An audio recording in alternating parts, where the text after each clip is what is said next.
రాష్ట్ర ప్రభుత్వం చేపట్టిన జలధార జలహారతి సాగునీటి సంఘాల బాధ్యత కార్యక్రమంలో భాగంగా కందుకూరు నియోజకవర్గంలోని 45 సాగునీటి సంఘాల అధ్యక్షులు, కమిటీ సభ్యులు, రైతు నాయకులు, అధికారులతో కందుకూరు శాసనసభ్యులు ఇంటూరు నాగేశ్వరరావు నేడు పలు కార్యక్రమాలు నిర్వహించారు.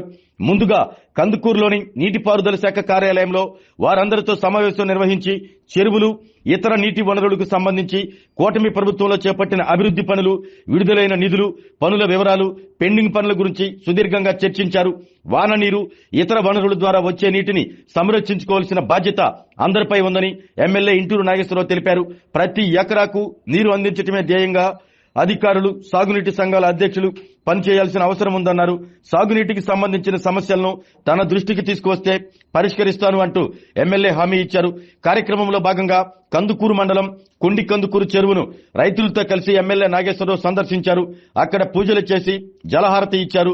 కొండి కందుకూరు చెరువు అభివృద్ధి, ఆయికట్టు, కాలువలు, తూముల గురించి రైతులతో మాట్లాడారు. అలాగే గ్రామస్తులు ఎదుర్కొంటున్న పలు సమస్యలను, వాటి పరిష్కారాలపై చర్చించారు. నియోజకవర్గ ప్రజల జీవనాడి అయిన రాళ్లపాడు రిజర్వాయర్ అభివృద్ధికి ఇప్పటికే 2.5 కోట్లు ఖర్చు చేసినట్టు ఎమ్మెల్యే నాగేశ్వరరావు వెల్లడించారు. అలాగే పలు చెరువుల రిపేర్లు, అభివృద్ధి పనుల కోసం 10 కోట్లు మంజూరయ్యాయని, పనులు వేగంగా జరుగుతున్నాయని ఆయన తెలిపారు. రైతుల విషయంలో అధికారులు కూడా బాధ్యతగా విధులు నిర్వర్తించాలి అంటూ ఈ సందర్భంగా ఎమ్మెల్యే అన్నారు.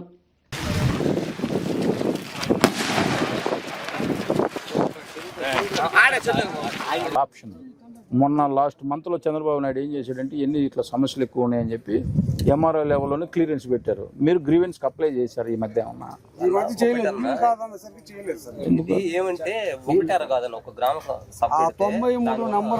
ముందు ఊరందరితో పని లేదు, నువ్వు అప్లై చేయి ఫస్ట్, తర్వాత 1/1 రైతు ఇంకొకరు చేసుకుంటా ఉంది. ఇప్పుడు ఎంఆర్ఓ లెవెల్లో పనులు అవుతాయి, 70% క్లియర్ అవుతున్నాయి. మీరు ముందు ఆ ప్రయత్నం చేయండి ఫస్ట్.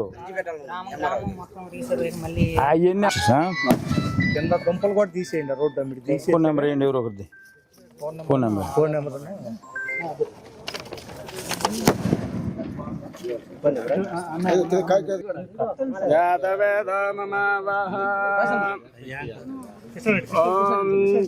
నాయుడు గారికి రైతుల పట్ల ఎటువంటి మంచి ఆలోచన ఉంటుందో మనందరికీ తెలిసిన విషయమే. దాంట్లో ఇరిగేషన్ మీద ఆయనకి ఎంత పూర్తి రాష్ట్రంలో ఎక్కడ నీళ్ళు వదిలితే ఎక్కడ పోయి డెడ్ ఎండింగ్ పాయింట్తో కూడా తెలిసిన ఎక్స్పీరియన్స్ ఉన్న ముఖ్యమంత్రి మన రాష్ట్ర ముఖ్యమంత్రి చంద్రబాబు నాయుడు గారు. అలాగే 20 నెలలు గడిచిపోయింది. గత ప్రభుత్వం ఈ రాష్ట్రంలో ఇరిగేషన్ శాఖను మొత్తం నిర్వీర్యం చేసి పడేసి ఎక్కడా కూడా ₹1 ఇన్వెస్ట్మెంట్ చేయకుండా ఈ రాష్ట్రంలో ఇరిగేషన్ శాఖని ఎంత బస్టు పట్టించి పెట్టేశారో మనందరికి కూడా తెలిసిన విషయం. ఇవన్నీ మనసులో పెట్టుకొని రాష్ట్రంలో ఉన్న ఆర్థిక పరిస్థితులు దృష్టిలో పెట్టుకొని 1 by 1 అన్నీ కూడా ఈరోజు రాష్ట్రంలో మనందరికీ జీవనాడైనటువంటి పోలవరం ప్రాజెక్ట్ని 2027లోనే జాగ్రత్తగా అంకితం చేయాలని చెప్పి ఒక పెద్ద సంకల్పంతో ఆయన ముందుకు పోతా ఉన్నాడు.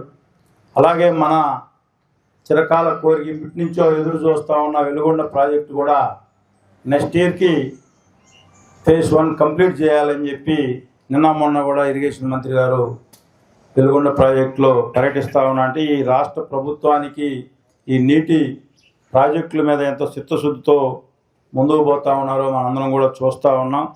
దానిలో భాగంగా ఈ జలధార జలహారతి ఒక కార్యక్రమం 100 days ప్రోగ్రాం తీసుకొని ఏ నియోజకవర్గంలో నీటి వనరులు ఎక్కడా కూడా మన ప్రత్యేకంగా మన కందుకూరు నియోజకవర్గం మెట్ట ప్రాంతం, వర్షం వచ్చిన 3-4 రోజులు ఎక్కడ చూసినా నీళ్ళు ఉంటాయి. ఆ తర్వాత 10 రోజుల తర్వాత ఎక్కడ చూసినా నీళ్ళు లేని పరిస్థితి. అటువంటి పరిస్థితుల నుంచి మన ప్రాంతాన్ని మనమే కాపాడుకోవాలంటే ఎక్కడికక్కడ చెక్ డ్యామ్ నిర్మించుకోవడం, ఈ చెరువులకు వచ్చే సోర్స్ వాటర్ని బలోపేతం చేయడం, అలాగే చెరువులకు ఉన్న సమస్యల్ని అన్నీ కూడా ఐడెంటిఫై చేసి ఈరోజు అంతా సాగునీటి సంఘ అధ్యక్షులందరూ కూడా వచ్చారు ఈ కార్యక్రమానికి. చాలా సంతోషం.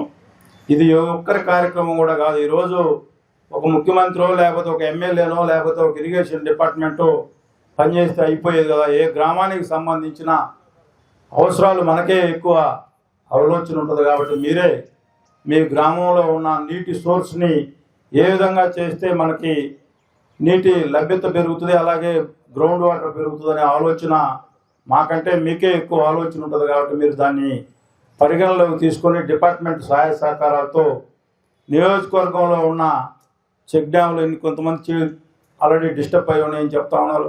వారి రిపేర్లు కానీ మీరు ముందే సాగులు చెప్పకుండా 20 మీటర్లే కట్టాలి, 25 మీటర్లే కట్టాలి అనేది సాగులు కూడా చెప్పకుండా చెక్ డ్యాములు కొన్ని ఎక్కువైనా కూడా పెద్ద అధికారుల దగ్గర తీసుకెళ్ళి వాళ్ళ దృష్టిలోకి తీసుకొని పోయి మీరు ఈ రూల్స్ కంటే కూడా కొద్దిగా డివియేషన్ పోవాల్సి వస్తుందని చెప్పి మనం చెప్తే కంపల్సరీగా కన్విన్స్ అయ్యే పరిస్థితి ఉంటుంది. మీరు ఇక్కడ గేట్లు పెట్టుకొని ఈ గేట్లు దాటి పని చేయకుండా ఉండే విధంగా ముందుగా అధికారులకు నేను ఈ సందర్భంగా తెలియజేస్తా ఉన్నాను. ఎందుకు చెప్తున్నామంటే మీరు ముందు అక్కడి నుంచి జీవో కాపీ రాకముందే మీరే ప్రిపేర్ అయి ఉంటారు.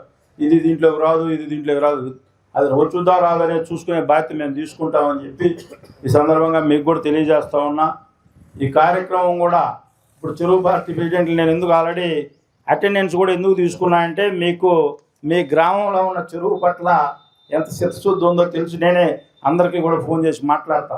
ఏ సర్పంచ్ అయితే చెరువు ప్రెసిడెంట్ రాలేదు ఈరోజు మీటింగ్, ఎందుకంటే మనకి బాధ్యత అనమాట. నన్ను నిన్న ఎమ్మెల్యేని చేశాను, నేను పోయి హైదరాబాద్లో కూర్చొని నా వ్యాపారం నేను చేసుకోవచ్చు. కానీ మనల్ని ఒక బాధ్యతమైన ఒక సీట్లో కూర్చోబెట్టినప్పుడు ఆ సీటుకు న్యాయం చేయాల్సిన బాధ్యత కూడా మందని చెప్పి ఈ సందర్భంగా చెరువు నీటి సంఘ అధ్యక్షులకు కూడా నేను చెప్తాను. మీ గ్రామంలో చాలామంది నాయకులు ఉంటారు, మీకు నీటి సంఘ అధ్యక్షుడు ఇచ్చారంటే ఎంతో కొంత పని చేస్తాడో ఆ చెరువు మీద ఆయనకి నాలెడ్జ్ ఉంటుందనే ఆలోచనతోనే మీకు చెరువు పార్టీ ప్రెసిడెంట్ ఇచ్చారు.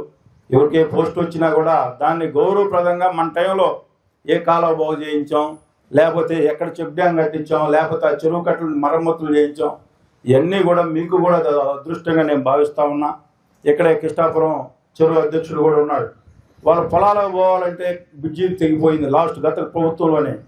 కానీ ఎక్కడ కూడా నాటి పాలకులు దాన్ని పట్టించుకోకపోతే నేనే స్వయంగా ఎంపీ గారి దృష్టికి తీసుకెళ్ళి ఎంపీ ల్యాండ్స్లో 50 లక్షల రూపాయలు అప్రూవల్ చేయించడం జరిగింది.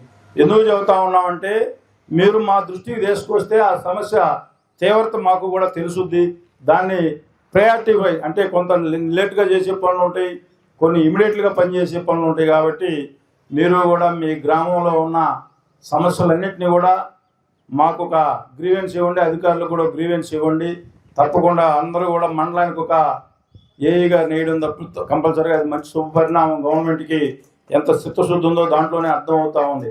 ఇప్పుడు మన ఇరిగేషన్కి అయితే ఒకరో ఇద్దరు ఏఈలు ఉన్నారు. తప్పకుండా మండలానికి ఒక ఏఈని వేశారంటే ప్రభుత్వంకి దీని మీద ఉన్న సీరియస్నెస్ మీరు కూడా అర్థం చేసుకోవాలని. అలాగే ఇప్పుడే మన నియోజకవర్గంలో మీ అందరికి కూడా తెలుసు రాళ్ళపాడు రిజర్వాయరు ఎంత ప్రాధాన్యత కలదో మనందరికీ జీవనాడి అది. దాని మీద అనేక సందర్భాల్లో ఇంతకుముందు నాయకులు కూడా పనిచేశారు. ఇప్పుడు కూడా ఆ north canal GKN Gottipati Kondapanaidu north canal బాగు చేస్తేనే మన రాళ్ళపాడు రిజర్వాయరు జీవనాధారం అని చెప్పి మేము గౌరవ ముఖ్యమంత్రి గారి దృష్టికి తీసుకెళ్తే ఇమీడియట్గా దాన్ని అంతా కూడా క్లీన్ చేసి ఇప్పుడు మన రాళ్ళపాడు రిజర్వాయర్లో సోమశల్లో వాటర్ ఎంత వదిలితే కంపల్సరీగా మన ప్రాంతానికి డైరెక్ట్గా వచ్చే పరిస్థితి ఉందంటే ఈ ప్రభుత్వం ఈ 20 నెలల్లో అనేక కార్యక్రమాలు చేసింది. అన్నీ కూడా ఈ సాగునీటి సంఘ అధ్యక్షులు మీరంతా రైతు వారి సెక్షన్, నేను కూడా రైతు కుటుంబంలో పుట్టాను కాబట్టి మీరు కూడా గ్రామాల్లో ఈ ప్రభుత్వం వచ్చిన తర్వాత ఎన్ని కాలువలు బాగు చేశారు, ఎక్కడెక్కడ నిధులు ఇచ్చారు. నాకు తెలిసి అయితే ఎస్డిఎంఎఫ్ కింద ₹1 కోటి ఇచ్చారు రాళ్ళపాడు రిజర్వాయర్కి. ఆ తర్వాత మరలా ఓఎన్ఎంలు ఇప్పుడు ₹1,50,00,000 అంటే ఒకే దానికి పెడితే కాదని చెప్పి 2 చెరువులకి రాళ్ళపాడు రిజర్వాయర్కి 50-50 పెట్టమని చెప్తే ఇప్పుడు మళ్ళీ ₹1.5 కోటి రావడం జరుగుతుంది. అలాగే ఎఫ్డిఆర్ వర్క్స్ మన డిపార్ట్మెంట్ వాళ్ళు నిద్రపోతా ఉన్నారు అనకూడదు, కానీ ఇక్కడ వాస్తవంగా నేను కూడా వాళ్ళలాగా నిద్రపోయింటే ఆ 10 కోట్లు వచ్చే పరిస్థితి ఉండేది కాదు. నేను కలెక్టర్ గారికి అప్పటికప్పుడు కూర్చొని ఎట్టి పరిస్థితుల్లో పాపం శుక్లా గారు మన పట్ల ఆయనకి ఎప్పుడు కూడా మర్చిపోకూడదు. ₹10 కోట్ల 31వ తారీఖు ఆయన పనులున్నా కూడా రేత్రి 10 గంటలప్పుడు సంతకం పెట్టాడు. అంటే మనం కూడా ఒక సీట్లో కూర్చున్నప్పుడు మన వృత్తిలో మన ప్రభుత్వం నుంచి మనం ఇంటికాడ కూర్చుంటే ఎవరు డబ్బులు ఇచ్చే పరిస్థితి లేదు. నాకు కూడా గౌరవ ముఖ్యమంత్రి గారికి మీరు నాకు ఎట్లా గ్రీవెన్స్ తెచ్చిస్తారు అర్జీలు, నేను కూడా పోయినప్పుడల్లా ముఖ్యమంత్రి గారికి ఒక 5 అర్జీలు 10 అర్జీలు ఇస్తే దాంట్లో ఒకటన్నా పని అవుతుంది. అంతే అధికారులు కూడా అక్కడ ఉండే సమస్యని పై అధికారుల దృష్టికి 1-10 సార్లు తీసుకెళ్తేనే దానికి పరిష్కార మార్గం ఉంటుందని చెప్పి అధికారులు కూడా మీరు కూడా ఎక్కడ మనం రాబోయే ఇప్పుడు నెక్స్ట్ బడ్జెట్లో ఏ గ్రాంట్లో డబ్బులు రిలీజ్ కాబోతామని దానికి మనం ఎంతవరకు సమాయత్తం అయ్యనే దాంట్లో కూడా మీ పాత్ర కూడా కీలకమైందని చెప్పి అధికారులకు కూడా ఈ సందర్భంగా తెలియజేసుకుంటూ ఈరోజు ఈ కార్యక్రమానికి వచ్చిన మన ఈ నీటి భద్రత సాగునీటి సంఘాల బాధ్యత ఎందుకు పెట్టాడంటే ఎమ్మెల్యే కంటే కూడా గ్రౌండ్లో ఉండే సాగునీటి సంఘ అధ్యక్షులకి ఎక్కువ బాధ్యత పెట్టాలని చెప్పి గౌరవ ముఖ్యమంత్రి గారు గత 14-19లో కూడా మరి అందరికి కూడా తెలుసు, కొంతమందికి ఇంకా డబ్బులు రాని వాళ్ళు కూడా ఉన్నారు. ఆ రోజు బ్రహ్మాండంగా నీరు చెట్టు కార్యక్రమం చేస్తే ఈరోజు మా హై స్కూల్ చూశానంటే ఆ నీరు చెట్టు కార్యక్రమం ఈరోజు కూడా గుర్తొస్తుంది.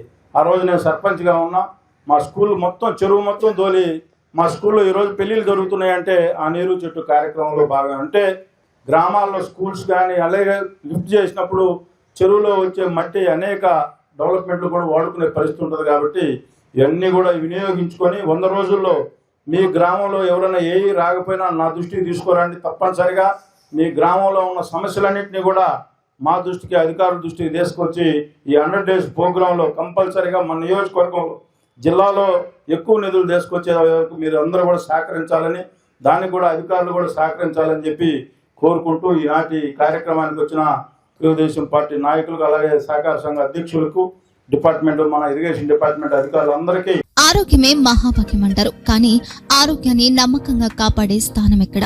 ఇది ఒంగోలులో మీకు దగ్గరగా మన Venkataramana nursing home private limited. Caring your life 54 ఏళ్ల విశ్వాసంతో ఇది ఒక హాస్పిటల్ కాదు, ఇది ఒక విశ్వాసం. 3 తరాలుగా వేలాది కుటుంబాలను ఆరోగ్యంగా నిలిపిన ఆదరణ. మా నిపుణుల వైద్య బృందం మా దగ్గర అనుభవం కలిగిన బృందంలో అందించే సేవలు neuro surgery, general medicine, diabetes, pulmonologist, general surgery, ophthalmology, urology, orthopaedic, ENT, paediatrics, dental surgery, anaesthesiology, gynaecology, cardiology, emergency మరియు క్రిటికల్ కేర్. ఒంగోలులో ఆరోగ్యానికి ఒక కొత్త శకం ప్రారంభమవుతుంది. వెంకటరమణ ఐ హాస్పిటల్ ప్రారంభించబడింది. కంటి ఆరోగ్యానికి ప్రత్యేక పరిష్కారంగా ప్రభుత్వ ఉద్యోగులు, రిటైర్డ్ ఉద్యోగులు మరియు వారి కుటుంబ సభ్యుల కోసం ఈహెచ్ఎస్ ద్వారా వైద్యం. క్యాష్లెస్ సేవలు Medi Assist, Star, GHPL, Aditya Birla, Bajaj Allianz మరియు ఇతర ప్రముఖ హెల్త్ స్కీమ్లు అందుబాటులో ఉన్నాయి. ఆరోగ్యశ్రీ, డాక్టర్ ఎన్టీఆర్ వైద్య సేవా నిధి అందుబాటులో ఉన్నాయి. చిరునామా ఆర్టీసీ బస్టాండ్ ఎదురుగా, Kurnool road, Ongole. Phone number 08592282623, cell number 9100679099. Eye hospital number 9866484770. Website www.venkatramananursinghome.com. Facebook www.facebook.com/pkrnh. Venkataramana nursing home, 3 తరాల విశ్వాసం, నూతనతతో కూడిన సేవ. మేము కేవలం చికిత్స చేయము, మేము శ్రద్ధ వహిస్తాం, పరిరక్షిస్తాం. సేవ చేయడం మాకు ధ్యేయం.